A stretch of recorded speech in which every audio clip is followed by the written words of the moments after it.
আসসালামু আলাইকুম। Doctor consultancy থেকে আমি আসাদুল্লাহ টিভি.ভিডিও ইউটিউব চ্যানেল থেকে আসাদুল্লাহ কনসালটেন্ট আছি তোমাদের সাথে এমবিবিএস ফোর্থ ইয়ার।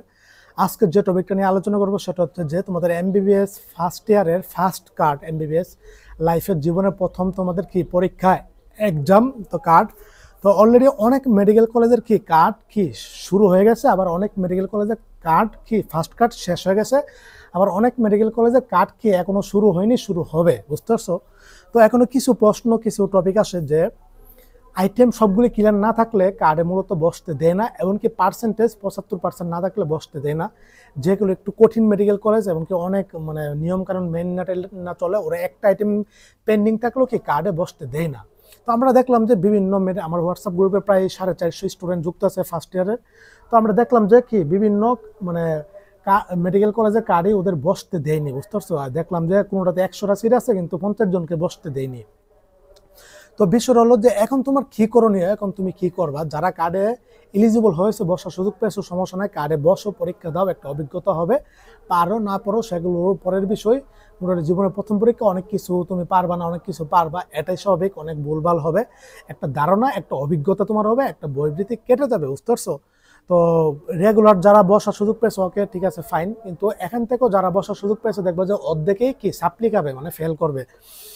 তো যারা এলিজিবল হয়নি, তখন যাদের আইটেম বাকি ছিল, তোমরা কি করবা?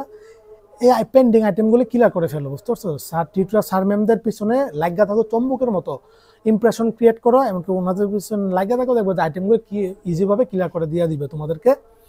তো তুমি যে এলিজিবল হওনি, কার্ডে বসতে পারো না, টেনশন ডিপ্রেশনের কোনো কারণ নাই। এটা সাপ্লি যখন হবে, তখন ওই যে রেগুলার কার্ডে যারা ফেল করছিল ওদেরও আবার সাপ্লিতে উড়ো দিবে, আবার যারা বসতে পারেনি উড়ো দিবে, ওদের জন্য আবার সাপ্লি নিবে, সাপ্লি আবার ডেট দিয়ে দিবে। কার্ড শেষ হওয়ার পরে কিন্তু 1-2 সপ্তাহের মধ্যে কিন্তু ডেটটা দিয়ে দিবে, বুঝতে পারছো?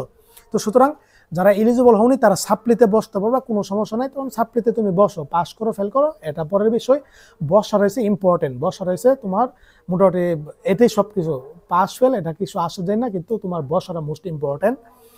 তারপরে সে রিসাপ্লি, আসলে রিসাপ্লি তখন আর নেওয়ার সময় সুযোগ থাকে না, অথবা অনেক মেডিকেল কলেজে কি সাপ্লি নেওয়ার ওইভাবে সুযোগ থাকে না, বুঝতে পারছো? যখন সেকেন্ড কার্ডে পড়া শুরু করে দেয়, এমনকি সেকেন্ড কার্ড তারপরে সাপ্লিমেন্টারি নিয়ে নিবে, এটা ধরে রাখো। তারপর হচ্ছে যে তোমার যে বিষয়টা সেটা হচ্ছে যে রিসাপ্লি আর এখন আর নিবে না, রিসাপ্লি জিনিসটা প্রফের আগে দেখতে নাকি। তো বিষয়টা হলো যে ফার্স্ট কার্ড ঠিক আছে, এটা চলতেছে মোটামুটি সব মেডিকেল কলেজে ফার্স্ট কার্ডের টপিক পড়ানো শেষ।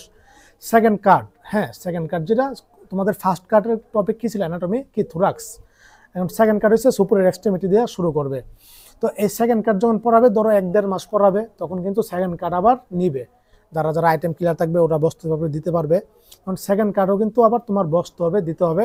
তো এটা হচ্ছে নিয়ম, এটা হচ্ছে প্রসিডিউর। তো দেখবো যে সেকেন্ড কার্ডে তুমি বসলা, দিলা, ঠিক আছে।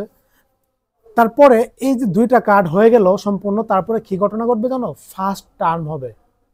ফার্স্ট কার্ড সেকেন্ড কার্ড মিলে হচ্ছে ফার্স্ট টার্ম। এই 2টা টপিকের 2টা কার্ডের পড়াগুলির উপরে একটা পরীক্ষা নিবে, সেটা হচ্ছে টার্ম, বুঝতে পারছো? সেটা হচ্ছে 100 মার্কের হবে, এমনকি সেটা মোটামুটি প্রফ সিস্টেমের হবে। অনেক মোটামুটি সব প্রসিডিউর এটাতে ইনক্লুড থাকবে, বুঝতে পারছো? তো তোমার এই টার্মটাই মেইন, এই টার্মটাই তোমার ফোকাস করো। এমনকি কার্ড তো আসে, কার্ডগুলি এসে তুমি টপিকগুলি পড়েছে, এটার উপর তুমি কতটুকু জানলা শিখলা, এটা একটা মোটামুটি একটা এক্সাম নেয়।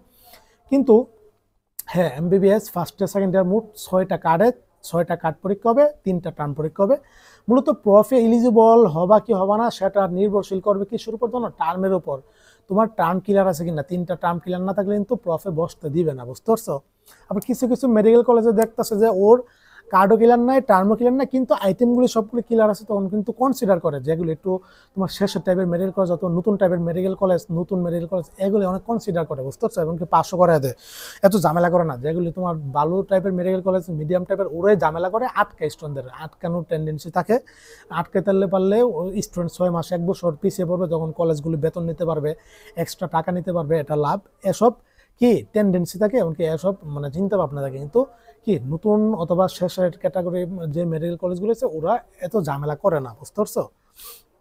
তারপরে হচ্ছে তোমার যে কার্ডে দেখবা যে অনেকে ফার্স্ট কার্ডও ফেল করছে, সাপ্লি গাইছে, আবার সেকেন্ড কার্ডও সাপ্লি গাইছে, কিন্তু ফার্স্ট টার্মে এলিজিবল হয়ে টার্ম একসাথে ক্লিয়ার করে ফেলছে। তখন কি করবে? ওর কিন্তু কার্ড আর হিসাব করবে না, কার্ডে ও ফেল করছে নাকি ফার্স্ট করছে এসব দেখবে না, টার্ম ক্লিয়ার, বাস এটাই মেন হিসাব, বুঝতে পারছো? তো এখন বিষয়টা হলো যে ফার্স্ট কার্ড ঠিক আছে, আইটেমগুলো তোমার আইটেম ক্লিয়ার থাকতে হবে, আইটেমগুলো ক্লিয়ার রাখো, এটা হচ্ছে তোমার মেইন কাজ। তারপরে সেকেন্ড কার্ডের টপিক অলরেডি পড়ানো শুরু হয়ে গেছে, অনেক মেরিট করেছে, সেকেন্ড কার্ডটা তুমি কন্টিনিউ করতে থাকো, পড়তে থাকো। সুতরাং মোটামুটি তখন ফার্স্ট কার্ড সেকেন্ড কার্ড মিললে কিন্তু ফার্স্ট টার্ম হবে, বুঝতে পারছো?